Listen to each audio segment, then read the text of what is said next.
Hai, hari ini saya akan memberikan salah satu contoh penggunaan tes hipotesis of mean dari rata-rata untuk kasus di mana kita hanya memiliki sampel size yang sangat kecil dan untuk kasus two-tailed. Nah, suatu perusahaan makanan misalnya memiliki hipotesis bahwa bungkus makanannya atau per paket makanannya mempunyai berat 400 gram. Nah, ini kita bisa tuliskan, berarti perusahaan itu awalnya memiliki null hipotesis awal yaitu mu-nya adalah 400 gram. Nah, bagian quality control dari perusahaan ini ingin mengecek apakah benar hipotesis ini benar atau enggak. Nah, quality control-nya tentu saja tidak tahu apakah tiap bungkusnya ini lebih berat atau lebih ringan, karena itu bisa dikatakan alternatif hipotesis HA atau H1 dari bagian quality control ini bisa ditulis bahwa ada kemungkinan mu atau rata-ratanya tidak sama dengan 400 gram. Nah, ini karena alternatif hipotesisnya menggunakan tidak sama dengan, maka kita pakai two-tailed test. Nah, untuk membedakan kapan kita pakai two-tailed test atau one-tailed test, Anda dapat melihat pada video saya sebelumnya. Nah, bagian quality control ini mengambil sampel atau beberapa contoh bungkus, yaitu 10 sampel. Nah, dari 10 sampel itu didapatkan rata-rata 390 gram. Ternyata dia memang sedikit lebih ringan. Dan standar deviasi dari 10 nilai ini, S, adalah 400 gram. Nah, dari hasil data yang kita dapatkan dari sampel kita dapat menghitung nilai T value-nya, yaitu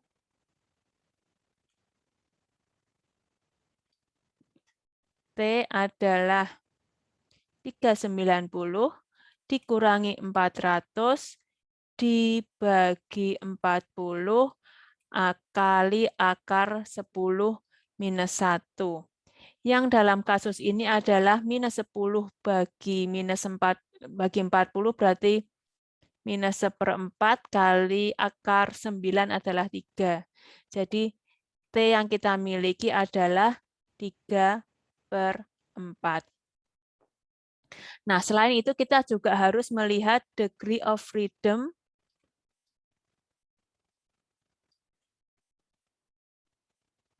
ya untuk menyesuaikan bentuk distribusi student T yang akan kita pakai. Ini dapat dihitung dengan jumlah data dikurangi 1 yang adalah 9 untuk kasus contoh soal ini. Nah, kemudian berdasarkan degree of freedom dan T value ini kita bisa lihat apakah T value-nya ini berada di antara critical value-nya. Jadi kita bandingkan T value ini dengan critical value-nya.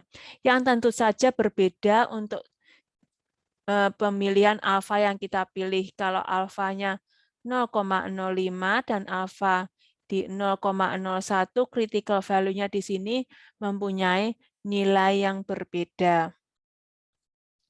Nah, apabila Anda ingin langsung menghitung P value-nya, jadi tidak membandingkan critical value dengan T, tapi Anda bisa juga mencari langsung P value-nya, Anda bisa memanfaatkan suatu software, website, atau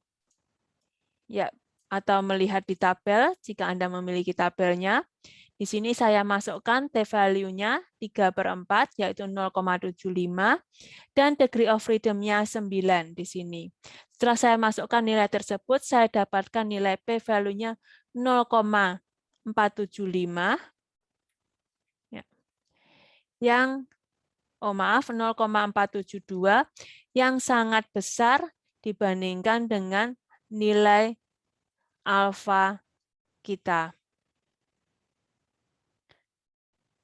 Ya, memang nilai alfa ini bisa dipilih, mau dipilih nilai alfa berapa.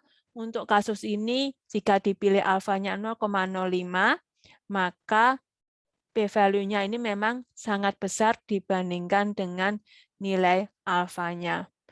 Dari hasil p-value ini, kita dapat simpulkan bahwa berdasarkan sampel yang ada, 10 sampel yang ada, kita gagal untuk menolak hipotesisnya.